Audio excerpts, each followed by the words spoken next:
So in the first of these 3 videos in the mini-series, wanted to touch on the expectations and the pressure that can often come around this time of year, with lots of people having demands on your time or feeling that you're under pressure to go to social events or be around a lot of people. It can be incredibly difficult. So I want to share my tips with you on how you can manage this time so you're not burning out and feeling overwhelmed. Now, in the guide, you're going to find some templates so you can write down the priorities, the activities that you want to do, the dates that you'll be doing those, and you can also put those onto the template calendar as well. What I'd like you to think about is how can you manage your energy and prioritize the things that you really do want to be doing and that you're going to enjoy. So being mindful of the things you're saying yes to can feel incredibly difficult if you feel as if you have to say yes to, for example, an office party or socialising with friends. And if those invitations are coming quite thick and fast in the run-up, you can quickly end up burning out. So being mindful of what you're saying yes to and when those events are taking place will enable you to be able to plan downtime and time to recharge and relax in between the events that you really want to go to. Saying no can be difficult. I really appreciate that. Something that I found very useful over the years is when somebody invites me to something and I'm either not sure if I want to go or I know I don't want to go, but I'm not comfortable with saying no in the moment. I will often say, I need to check my diary. Let me come back to you on that.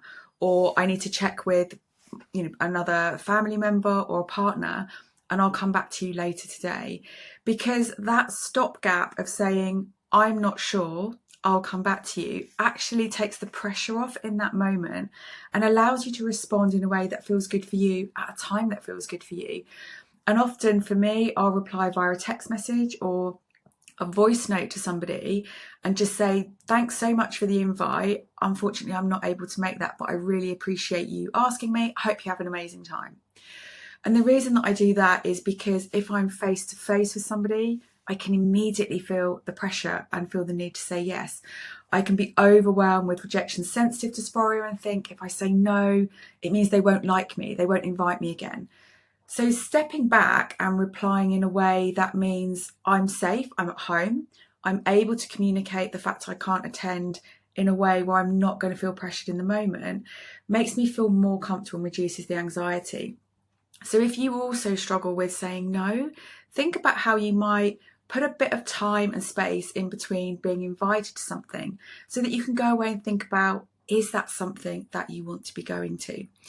So when you're saying yes, just make sure you're building in other things around you to rest and recharge. Which brings me on to my next point. Be aware of what helps you feel rested and enables you to recharge. Are you somebody that finds they recharge in nature, so building in time to go for walks or mindfulness or being restful, doing something creative that you can lose yourself in and feel as if you're relaxing? Or perhaps you're somebody that needs to exercise and get their energy levels out, and that's how you rebalance and recharge your energy.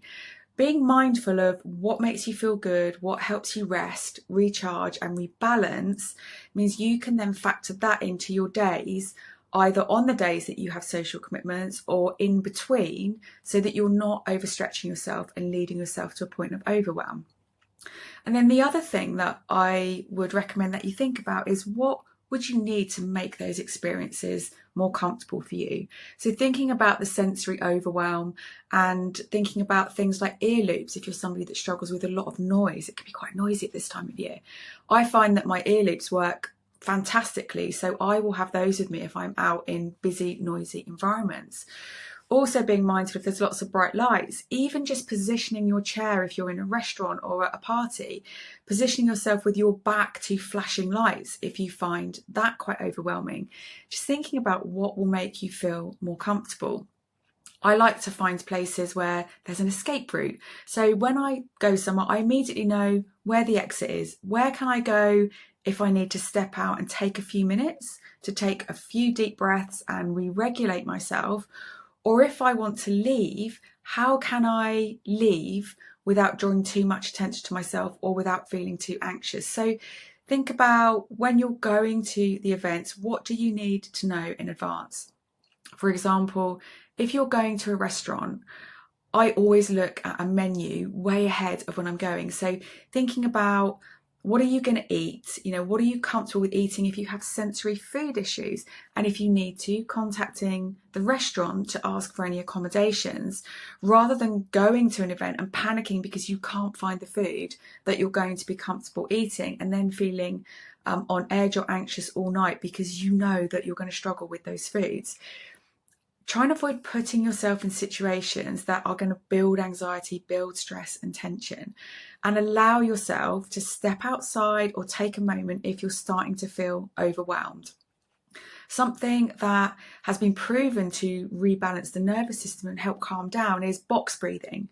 And that's where you're breathing in for a count of 4, you're holding for a count of 4, you're breathing out for a count of 4 and holding for a count of 4. Repeating that breath cycle 10 to 15 times can really help you to calm down, calm your nervous system, and allow you to be able to step back into an event. Another thing that can work really well is, if you're stepping outside, focus on your senses. Think about or notice the things you can hear. What can you see? What can you smell? Perhaps there's things you can touch or taste. Drawing your attention to your senses will bring you back into your body and help to reground you. And then the other side of that is, if you are feeling generally overwhelmed and you do not want to stay there, give yourself permission to leave.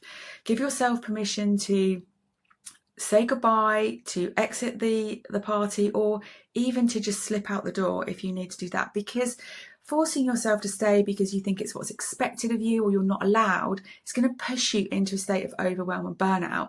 And that's going to impact the rest of this festive season for you if you're going to be doing that. So being really mindful of your whole experiences, from what you're choosing to say yes to, how you're showing up, the tools that you need to make things more comfortable for you, and then your exit strategy, can bring a lot more balance and calm. And if you have somebody that you trust that is in social environments with you, you can explain to them that you might have a safe word or a tell that lets them know when you've had enough and you need to go. And having that support can be amazing, because it can stop you having to explain to others that you're leaving now, that you can ask your trusted friend or partner to say goodbye on your behalf when you can step outside.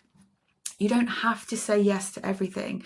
You don't have to force yourself to stay in environments and situations that are really challenging. So when you're choosing those moments that you're saying yes to from a social point of view over the festive season, consider those elements that we've talked about. We are going to go on in the final video and talk about how to manage busy days like Christmas Eve, Christmas Day and Boxing Day, when you are potentially in family environments that can feel impossible to take 5 minutes or take a break from. We'll touch on that in the later video.